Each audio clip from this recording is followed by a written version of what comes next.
नमस्कार बच्चों, एक बार फिर आपका हमारे ऑनलाइन एजुकेशन चैनल में स्वागत है। और एक बार फिर हम एक नया टॉपिक लेकर आपके सामने उपस्थित हुए हैं। बच्चों, लास्ट वीडियो में आपने देखा होगा हम चर्चा कर रहे थे अंतर्राष्ट्रीय प्रवास की। और अंतर्राष्ट्रीय प्रवासन की जो प्रक्रिया थी उसको अलग अलग भागों में विभाजित किया गया था धाराओं के आधार पर, जिसकी हमने लास्ट वीडियो में चर्चा की थी। अंतर्राष्ट्रीय जो प्रवास होता है एक देश से दूसरे देश के बीच संपन्न की जाने वाली आवागमन की प्रक्रिया का प्रतिफल होता है। इन दो या दो से अधिक देशों के बीच होने वाला लोगों का या लोगों के समूह का जो आवागमन होता है वो अंतर्राष्ट्रीय प्रवास के रूप में जाना जाता है। और प्राचीन काल से लेकर वर्तमान काल तक लोगों का जो आवागमन संपन्न हुआ है उसके आधार पर यदि हम चर्चा ये करें कि अंतर्राष्ट्रीय प्रवासन की स्थिति क्या देखने को मिलती है तो हमारे सामने बहुत सारी स्थितियां निकल कर आएंगी।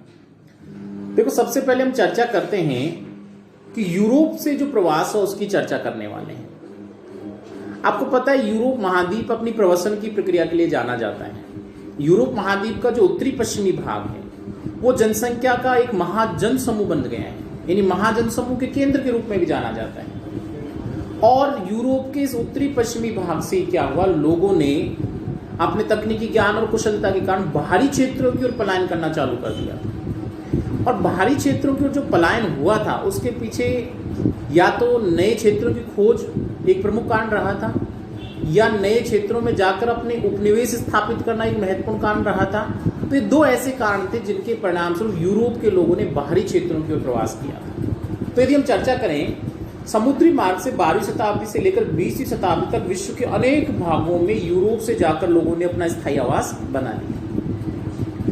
और इसके पीछे यूरोप से बाहर निकलने का मेन जो कारण था वो ये था कि यहाँ पे धीरे धीरे जनसंख्या तो बढ़ गई थी लेकिन संसाधनों की जो मात्रा थी उसमें निरंतर कमी आती जा रही थी। तो संसाधनों की जो निरंतर कमी आ रही थी उससे बचने के लिए और संसाधनों की कमी से यहाँ जो निम्न जीवन स्तर की दशाएं उत्पन्न हो गई थी उनसे बचने के लिए लोगों ने ऐसे क्षेत्रों की ओर जाना प्रारंभ कर दिया जहां संसाधनों के पर्याप्त भंडार विद्यमान थे और जहां पर जनसंख्या का जो संख्या थी वो बहुत ही कम देखने को मिल रही। हम दूसरे शब्दों में कहें, कम जनसंख्या वाले भागों और अधिक संसाधन उपलब्धता वाले भागों की ओर यूरोपियन लोगों ने प्रवास करना प्रारंभ कर दिया। परिणाम ये हुआ कि इंग्लैंड, पुर्तगाल, स्पेन, नीदरलैंड, जर्मनी, फ्रांस, इन देशों के लोगों ने बाहरी क्षेत्रों की ओर जाकर अपने उपनिवेश स्थापित कर लिए। ज्यादातर ये लोग जो थे अफ्रीका की ओर गए, एशिया की ओर गए, उत्तरी अमेरिकन और दक्षिणी अमेरिकन महाद्वीपों की ओर गए।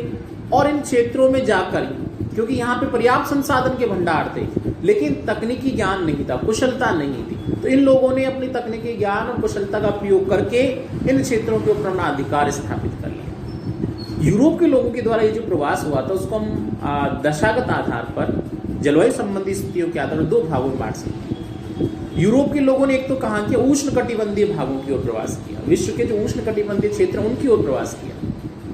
और दूसरा इन्होंने कहा कि जो शीतोष्ण कटिबंधीय घास क्षेत्र उनकी ओर इन्होंने प्रवास किया। तो यूरोपियन जो प्रवास की धाराएं मुख्य रूप से दो क्षेत्रों की ओर देखने को मिलती हैं, एक उष्ण कटिबंधीय क्षेत्रों की ओर और दूसरा शीतोष्ण कटिबंधीय क्षेत्रों की। हम चर्चा करते हैं उष्ण कटिबंधीय क्षेत्रों। देखिए, उष्ण कटिबंधीय क्षेत्रों के अंदर यूरोप के लोगों ने उत्तरी अमेरिका और दक्षिणी अमेरिका के जो समुद्र तटीय भाग थे जहां पर जलवायु संबंधी अनुकूलताएं थी और साथ साथ में ऐसे क्षेत्र जहां पर सामुद्रिक मार्ग से आसानी से जाया जा सकता था, तो वहां पर सबसे पहले जाकर यूरोप के लोग बसना चालू हो गए। अब चाहे वो उत्तरी अमेरिका का जो उत्तरी पूर्वी समुद्र तटीय क्षेत्र रहा हो या फिर दक्षिणी अमेरिका का उत्तरी पूर्वी जो समुद्र तटीय भाग वो रहा हो, इन दोनों ही क्षेत्रों में यूरोप के लोगों ने सर्वाधिक प्रवास किया था। और स्थिति ऐसे उत्पन्न हो गई थी, उत्तरी अमेरिका महाद्वीप के अंदर जो महाजन समूह बना है वो आप ये मान के चलिए यूरोप के द्वारा जो यूरोप से जो प्रवास करके लोग आए थे, जिन्होंने यूरोप से उत्प्रवास किया था और अमेरिका में जो आप्रवासी थे, उन्हीं के कारण उत्तरी अमेरिका का महाजन समूह विकसित हो गया। दूसरी जो चर्चा चलने वाली है वो शीतोष्ण कटिबंधीय क्षेत्रों के रूप में चलने वाली है, यानी जहां पर ठंडी दशाएं देखने को मिलने वाली है। ऐसे क्षेत्रों की ओर लोगों ने इसलिए गमन किया यूरोप के लोग क्योंकि यहाँ पे जलवायु संबंधी दशाएं जो अनुकूल थी और यहाँ पर वो लोग स्थायी रूप से जाकर रहने लग गए। परिणाम ये हुआ कि यहाँ पर जो यूरोप के लोग आए थे, उत्तरी अमेरिका के संयुक्त राज्य अमेरिका वाले क्षेत्र के अंदर कनाडा है, दक्षिणी अफ्रीका, ऑस्ट्रेलिया है, न्यूजीलैंड, इन देशों में जाकर उन्होंने अपना स्थान बना लिया और स्थायी रूप से वहां के निवासी बन गए।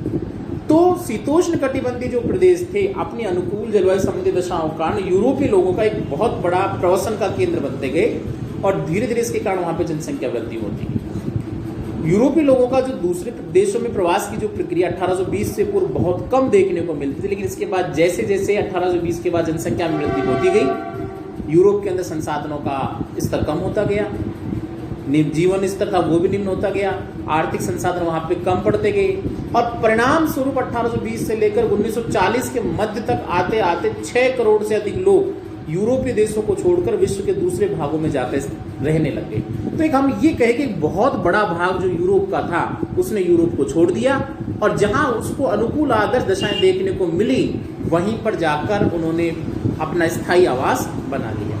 तो ये एक स्थिति हमको देखने को मिलती है, यूरोपियन जो प्रवास की प्रक्रिया थी उसकी स्थिति हमें देखने को मिलती है।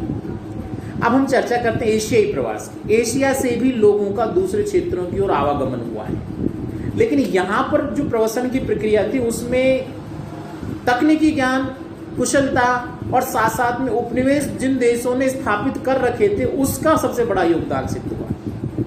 आपको पता है एशिया एक विकासशील देश है, विकासशील महाद्वीप के रूप में जाना जाता है और इसके अधिकांश जो देश है वो भी विकासशील है।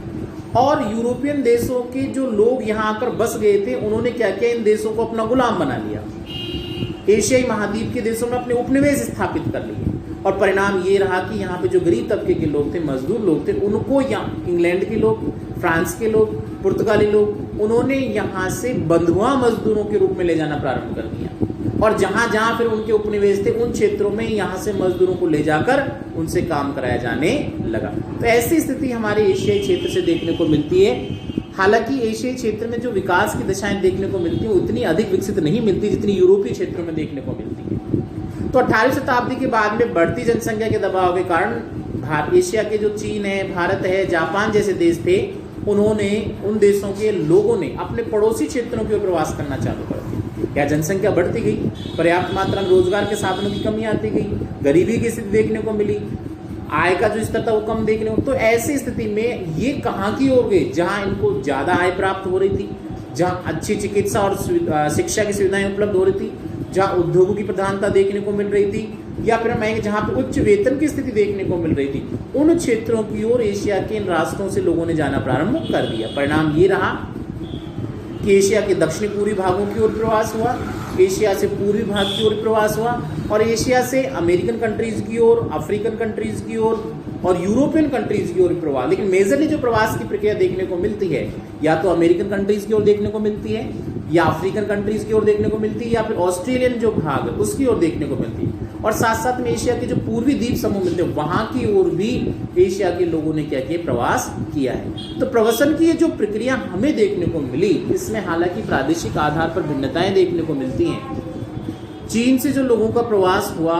वो दक्षिणी पूर्वी भागों में जो देश थे या द्वीप थे उनकी ओर हुआ, जैसे फिलीपींस से म्यांमार की ओर, क्योंकि यहाँ पे जनसंख्या कम मिल रही थी। हमारे भारत से जो प्रवास हुआ वो सऊदी अरब की ओर और रोजगार के कारण हुआ, चीन की ओर हुआ, जापान की ओर हुआ, ऑस्ट्रेलिया की ओर, अफ्रीकन भागों की ओर यहाँ से प्रवासन की प्रक्रिया हुई, क्योंकि भारत में निरंतर जनसंख्या का दबाव बढ़ता गया और जनसंख्या के दबाव के बढ़ते रहने के कारण यहाँ पे जो आर्थिक संसाधनों की उपलब्धता थी वो पर्याप्त मात्रा में नहीं हो पाई और ऐसी स्थिति में लोगों ने रोजगार की तलाश में, उच्च वेतन की तलाश में, अच्छी शिक्षा और चिकित्सा संबंधी सुविधाओं की तलाश में बाहरी क्षेत्रों की ओर प्रवासन की प्रक्रिया चालू कर दी। ये पूरा का पूरा जो पार्टीशन हमें देखने को मिल रहा है ये एशियन महाद्वीप से बाहरी क्षेत्रों की ओर जो प्रवासन की प्रक्रिया संपन्न हुई थी उसके रूप में हमें देखने को मिल रहा है।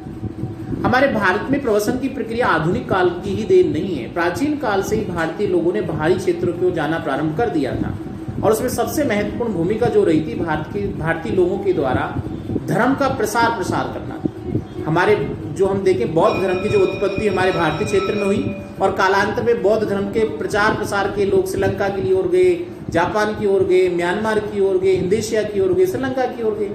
अंग्रेजों के शासनकाल में भी अंग्रेजों ने क्या किया, भारत के मजदूरों को बागानों भारत से बाहर जो बागान थे उनमें ले जाकर इनको बंधुआ मजदूरों के रूप में काम कराना चालू कर दिया। अब चाहे वो बागान अफ्रीका के रहे हो, मॉरिशस के रहे हो, फिजी के रहे हो, त्रिनिदाद और टोबैगो को रहे हो, अलग अलग क्षेत्रों में भारतीय लोगों का क्या किया गया है, मजबूरी में यहाँ से लोगों को ले जाया गया। ऐसी जो प्रक्रिया हमें देखने को मिलती है वो बलात् प्रवास के रूप में देखने को मिलती है। तो बच्चों ये पूरा कॉन्सेप्ट था, ये अंतर्राष्ट्रीय प्रवास का स्वरूप था, जो यूरोप से देखने को मिला, एशिया से देखने को मिला, चीन से, जापान से, भारत से हमें देखने को मिला, और साथ साथ में अफ्रीकन कंट्रीज से भी लोगों ने अलग अलग देशों की ओर प्रवास किया। अफ्रीकन कंट्रीज से ऑस्ट्रेलियाई क्षेत्र की ओर, अमेरिकन क्षेत्र की ओर लोगों का प्रवास हुआ है। जापान से भी प्रवास हुआ, जापान से जो प्रवास हुआ अमेरिकन भागों की ओर हुआ है, दक्षिणी पूर्वी एशिया के देश उनकी ओर है। तो ये पूरा का पूरा अंतर्राष्ट्रीय प्रवास का एक वीडियो था जो जिसकी आज हमने चर्चा की। तो बच्चों ये हमारा वीडियो यहीं समाप्त होता है। नेक्स्ट वीडियो में एक नए टॉपिक के साथ हम फिर मिलेंगे। तब तक के लिए धन्यवाद। घर पे रहिए, सुरक्षित रहिए।